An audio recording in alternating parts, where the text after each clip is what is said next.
Урматтуу замандаштар, жалпы эле кыргызстандыктар, баарыңыздарды жакында келе жаткан Манас күнү менен куттуктаймын.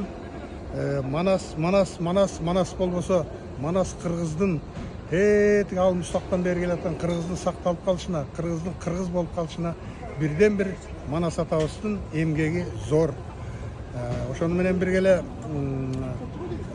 мурунку чакырылыштагы Кыргыз Республикасынын Жогорку Кеңешинин депутаты Карганбек Самаковдун кыргыздын боз үйүн, кыргыздын манасын ЮНЕСКОга алып чыгып, кыргыздын манасы кыргыз деп кыргыздын аттын кашкасындай кыргызга таандык кылганы баарыбызды жеке менин өзүмдүн пикирим кубандырат.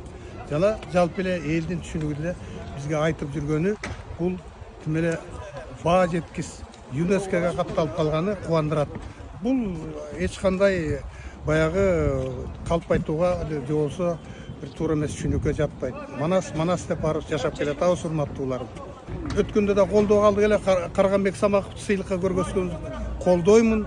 Бул жигиттин жасаган иши зор. Кыргызга таандык салттык, нарктык көп баалыктардын баарын ЮНЕСКОга алып чыкканы чындык. Колдоймун, сыйлыкка татыктуу баатыр деген наамды берели.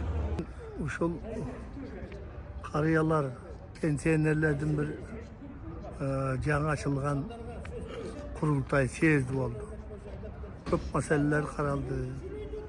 Көп кол кыла турган иштер айтылды. Мына бул жакында 4-декабрь Манас күнү экен, бизде ошол Манас менен жалпы кыргыз элибизди куттуктайм. Манастын арбагы колдоп, мына бул кыргыз эли ынтымакта, тынчтыкта болсун. Ойлогон ой тилеген тилектерине жетсин. Эми ушул Манаска чоң кайра ошол Манас эпостун Кыргызстанга кайра кайрылып келишине кыргыздын мурунку депутаты Карганбек Самаков деген болгон. Мен ал жигитти да тааныйм абдан жакшы. Ошол жигиттин эмгеги бар. Ошол жигит ушул курултайда Манас күнүнө карата сыйлыкка сунуштоо болду. Мен ошол сунушту колдойм. Мамлекеттик сыйлык берилсе, ага абдан туура болот. Тактуу агайын, бүгүн ардагерлер, пенсионерлердин биринчи курултайы болду. Кыргызстанда Манас күнү болот. Ушул күнү менен баардык журтту куттуктайбыз. Себеби Манастын духу, деми дагы да жетишпей турат. Манастын духу, деми баарыбызды мындай жеңиштерге дем күч берет. Анан мына ушу Манастын күнү болуп атканда байланыштуу бүгүн да бир жакшы сөз чыкты. Ушул Манаска өтө мындай мээнет кылган ЮНЕСКОдон барып каттатып келген Карганбек Самаков деген биздин азаматыбызды бир мамлекет башчылары бир татыктуу сыйлык ыйгарса деген сунуш менен кайрылдык. Кандай болгон күндө да Карганбектин кыргызга кылган, биздин жалпы атабыз Манаска кылган, мамлекет күткөн, эң биринчи кыргыздын башын кошкон, кыргыз арыгынын башын кошкон адамга кылган сыйы кылымдарга элдин эсинде кала берет. Саламатсыздарбы? Сиздерди ушу келе жаткан 4-декабрь Манас күнү менен куттуктайбыз. Бүгүн ушу биздин эң жакшы кубанычтуу күндөрүбүздүн бири Пенсиялер союзубуздун курултайы, эң биринчи курултай болуп, ошол курултайда дагы биз Самаков тууралуу сөз кылдык. Ушул кишинин эмгеги абдан зор. Биздин Манасыбызды, жанагы улуттук баалуулуктарыбызды ЮНЕСКОга киргизген кезде күнү түнү менен эмне болор экен деп карап отурдук эле.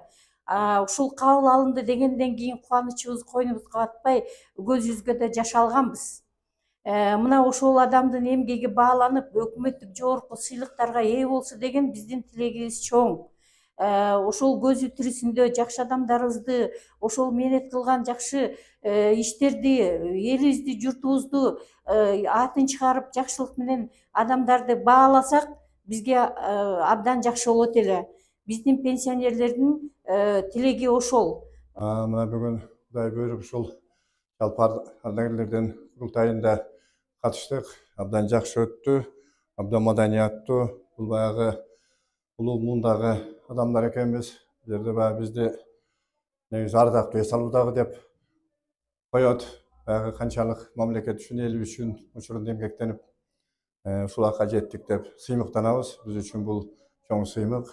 Биринчи курултайы өтүшүнө мен абдан ыраазымын. Анан эми 4-ндө ушул улуу Манас бабабыздын күнү.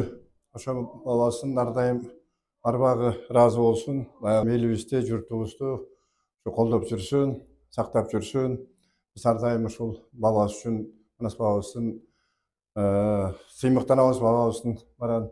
Эми ушул биздин кыргыз элибизге белгилүү Карагамбек Самаков биздин мырзабыз ушул көп эмгектенип, элибиздин таандык болгон эртеден келаткан када салттарыбызды ошо дүйнөлүк ЮНЕСКОга каттатып, эме кылдык, көп эмгек сиңирди.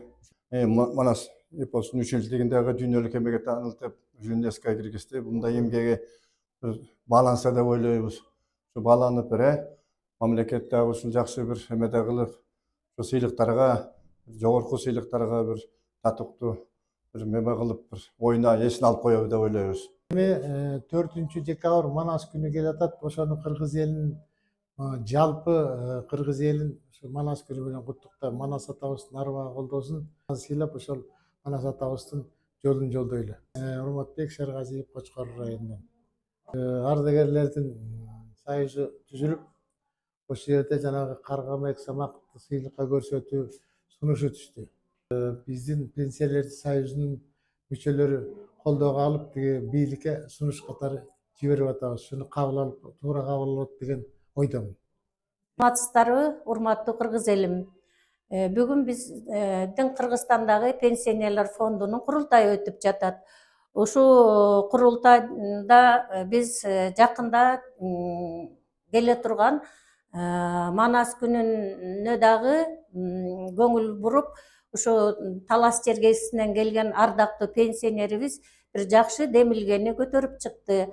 Ошо Манасты биздин кыргыз элине ЮНЕСКО аркылуу кайтарып берген Каргамбек Самаковтай уулубуздун эмгегин бааланышын биз көтөрүп чыктык. Ошо жогорку деңгээлдеги мамлекеттик сыйлыктуу берүүсүн суранып, биз өзүбүздүн өкмөтүбүзгө кайрылабыз. Ушул биздин кайрылуубузду, ардактуу пенсионерлердин кайрылуусун өкмөтүбүз колдоп берет деген ишенимдебиз. Анткени Манас кыргыз болмоюнча Манас болбойт. Кыргызды кыргыз кылган Манасыбызды ушу кайтарып берген жигитибизге терең ыраазычылык билдирип, ошол жигитибиздин эмгегин баалап берилишин биз өкмөтүбүздөн суранабыз.